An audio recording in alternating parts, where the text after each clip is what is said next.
Good morning, student. So in this video we study about the structure representation के जो हमारे सब topic बचे हुए हैं वो हम पढ़ेंगे। तो बच्चों, तो इस वाली स्ट्रक्चर रिप्रेजेंटेशन में हम आज पढ़ेंगे degree of unsaturation. Degree of unsaturation क्या होती है? तो बच्चों, डिग्री ऑफ अनसैचुरेशन का मतलब क्या होता है कि जो भी अनसैचुरेटेड कंपाउंड है उनको हम सैचुरेटेड में कन्वर्ट करेंगे। अनसैचुरेटेड का मतलब क्या होता है? Double bond compound, triple bond compound, this are known as unsaturated. And saturated किसको बोलते हैं? जो सिंगल बॉन्डेड होते हैं उनको सैचुरेटेड बोलते हैं। तो बच्चों, इस वाले केस में देखो कि जितने भी अनसैचुरेटेड कंपाउंड हैं उनको सैचुरेटेड कंपाउंड में कन्वर्ट करना है। तो इनको कन्वर्ट करने के लिए जितनी भी हाइड्रोजन की रिक्वायरमेंट होगी वो हम इसमें देखेंगे। जैसे बच्चों, ये हमारे पास अनसैचुरेटेड कंपाउंड है, इसको हमने सैचुरेटेड कंपाउंड में कन्वर्ट करना है। तो कितने हाइड्रोजन की रिक्वायरमेंट होगी? 2 हाइड्रोजन, एक यहाँ अटैच कर देंगे, एक इस तरफ अटैच करेंगे, तो ये सैचुरेशन में कन्वर्ट हो जाएगा। मान लो हमने एक ट्रिपल बॉन्ड कंपाउंड ले लिया, उसको हमने सिंगल बॉन्ड में कन्वर्ट करना है, सैचुरेटेड में कन्वर्ट करना है। तो उस वाले केस में कितने हाइड्रोजन की रिक्वायरमेंट होगी? तो हमें ये बॉन्ड तोड़ने पड़ेंगे। तो ये बॉन्ड तोड़ेंगे तो हाइड्रोजन ही तो अटैच करेंगे ना उसके बाद। तो कितने? 4 हाइड्रोजन की रिक्वायरमेंट होगी, 2 इस वाली यूनिट पे, 2 इस वाली यूनिट पे, then we obtain the saturated compound. तो बच्चों, बेसिकली हम क्या देखते हैं कि जो पाई बॉन्ड होता है, 1 पाई बॉन्ड होता है वो 1 डिग्री ऑफ अनसैचुरेशन के इक्वल होता है। सिग्मा बॉन्ड और पाई बॉन्ड क्या होते हैं मैं अभी आपको एक्सप्लेन करूँगी नेक्स्ट वाले टॉपिक में। तो 1 pi bond is equal to the 1 degree of unsaturation बच्चों। देन नेक्स्ट वाले केस में जैसे कि रिंग है, इस रिंग को हमने ओपन चेन में कन्वर्ट करना है। तो कितने बॉन्ड को तोड़ना पड़ेगा बच्चों? तो हम मान लो इसके इस वाले बॉन्ड को तोड़ देंगे तो ये कन्वर्ट हो जाएंगे ना, this is convert into the open chain. इस तरीके से इस वाले के भी एक बॉन्ड को तोड़ देंगे तो एक ओपन चेन में कन्वर्ट हो जाएंगे। तो बच्चों, 1 ring is also equal to the 1 degree of unsaturation and 1 pi bond is also equal to the 1 degree of unsaturation. Okay, तो डिग्री ऑफ अनसैचुरेशन की बच्चों हमारे पास क्यों नीड होती है? डिग्री ऑफ अनसैचुरेशन मान लो हमने किसी कंपाउंड का फाइंड आउट कर लिया, तो उससे हमें ये पता चल जाएगा कि उस कंपाउंड में कितने पाई बॉन्ड है, कितने रिंग है। मतलब हमारे पास डिफरेंट पॉसिबिलिटीज़ हम फाइंड आउट कर लेंगे और उस कंपाउंड का हम स्ट्रक्चर ड्रॉ कर पाएंगे। तो बच्चों, डिग्री ऑफ अनसैचुरेशन को फाइंड आउट करने के लिए हमारे पास फॉर्मूला होता है number of carbon plus 1 minus whole bracket hydrogen plus halogen. ये बच्चों हैलोजन है, एक्स से रिप्रेजेंट कर रखा है, minus nitrogen divided by 2।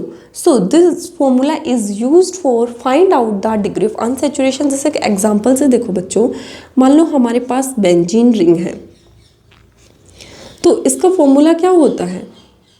C6H6। तो इसका हम डिग्री ऑफ अनसैचुरेशन कैसे निकालेंगे?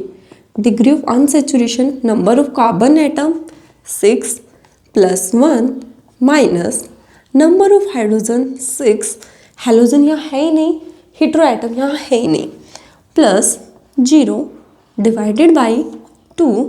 तो बच्चों हमारे पास क्या आया? 7 माइनस 3, तो हमारे पास कितना मिला? It is the 4। तो ये 4 क्या रिप्रेजेंट कर रहा है बच्चों? ये 4 रिप्रेजेंट कर रहा है हमारे पास रिंग को और पाई बॉन्ड को। तो हमने ऊपर क्या बोला था? 1 pi bond is equal to 1 degree of unsaturation, 1 ring is equal to 1 degree of unsaturation. Okay, तो हमारे पास यहाँ पे डिफरेंट पॉसिबिलिटीज़ हो गई कि या तो हमारे पास चारों पाई बॉन्ड हो सकते हैं, या फिर देखो यहाँ से ध्यान से देखो, हमारे पास डिफरेंट पॉसिबिलिटी क्या हुई? या तो 4 पाई बॉन्ड हो सकते हैं, या फिर 3 पाई बॉन्ड प्लस 1 रिंग हो सकती है। ठीक है ना बच्चों, दीज आर द पॉसिबिलिटीज़। तो हमारे पास जो स्ट्रक्चर है इसमें क्या है? ये स्ट्रक्चर ऐसे बनता है ना हमारे पास बेंजीन का। तो इसमें क्या है? 3 पाई बॉन्ड प्लस 1 रिंग। तो ये वाला स्ट्रक्चर हो गया ना, 3 पाई बॉन्ड 1 रिंग। तो डिग्री ऑफ अनसैचुरेशन में हम इजीली फाइंड आउट कर सकते हैं, मतलब डिफरेंट पॉसिबिलिटीज़ फाइंड आउट कर सकते हैं किसी भी स्ट्रक्चर की। और 1 pi bond is equal to 1 degree of unsaturation, 1 ring is equal to 1 degree of unsaturation. Okay, I think आपको समझ आ गया। इसमें इतना कुछ नहीं है बच्चों, बस ये वाले सिंपल चीज़ें ध्यान रखनी है। आप इजीली किसी भी कंपाउंड का इस वाले फॉर्मूले का यूज करके आप निकाल लेना, ठीक है। जो ये वाला फॉर्मूला दिख रहा है ना, इससे आप इजीली फाइंड आउट कर सकते हो डिग्री ऑफ अनसैचुरेशन। अब एक बहुत छोटू सा टॉपिक है नंबर ऑफ सिग्मा और नंबर ऑफ पाई बॉन्ड। इस वाले टॉपिक से बहुत सारे क्वेश्चन पूछे जाते हैं, एक बार ध्यान से सुन लोगे आपको इजीली समझ आ जाएगा। तो बच्चों, नंबर ऑफ सिग्मा और नंबर ऑफ पाई बॉन्ड, इसमें क्या होता है कि हमारे पास कंपाउंड दे दिया जाता है, स्ट्रक्चर दे दिया जाता है और पूछा जाता है कि इसमें total number of sigma bond बताओ, total number of pi bond बताओ। तो उससे पहले हमें पता होना चाहिए ना सिग्मा बॉन्ड कैसे निकालते हैं, पाई बॉन्ड कैसे निकालते हैं, तभी तो हम फाइंड आउट करेंगे। तो बच्चों, जो सिग्मा बॉन्ड होता है ना, सिंगल बॉन्ड कंपाउंड जितने भी होंगे, जैसे कार्बन, उसमें 1 सिग्मा बॉन्ड होता है, ठीक है। डबल बॉन्ड होंगे उन वाले केसेस में हमारे पास 1 sigma 1 pi bond. Triple bond जितने भी कंपाउंड होते हैं इनमें 1 सिग्मा 2 पाई बॉन्ड। बच्चों, ये वाली चीज़ याद रखना, आपको समझ आ जाएगा। जैसे कार्बन हाइड्रोजन है, एक सिंगल बॉन्ड, तो क्या हो गया 1 सिग्मा बॉन्ड। 3-4 चीज़ें हैं इसमें, एक तो सिंगल बॉन्ड क्या लेगा 1 सिग्मा बॉन्ड, डबल बॉन्ड क्या लेगा 1 सिग्मा 1 पाई, ट्रिपल बॉन्ड क्या लेगा 1 सिग्मा 2 पाई, ठीक है। अब देखो इसका एग्जाम्पल देखो, इससे आपको इजीली समझ आ जाएगा। जैसे पेपर में पूछा गया CH3 CH2 CH3, find out total number of sigma bond and pi bond. तो बच्चों, जैसे आप स्ट्रक्चर को देखोगे तो आपको लगेगा इसमें तो डबल बॉन्ड तो है ही नहीं, ना डबल ना ट्रिपल।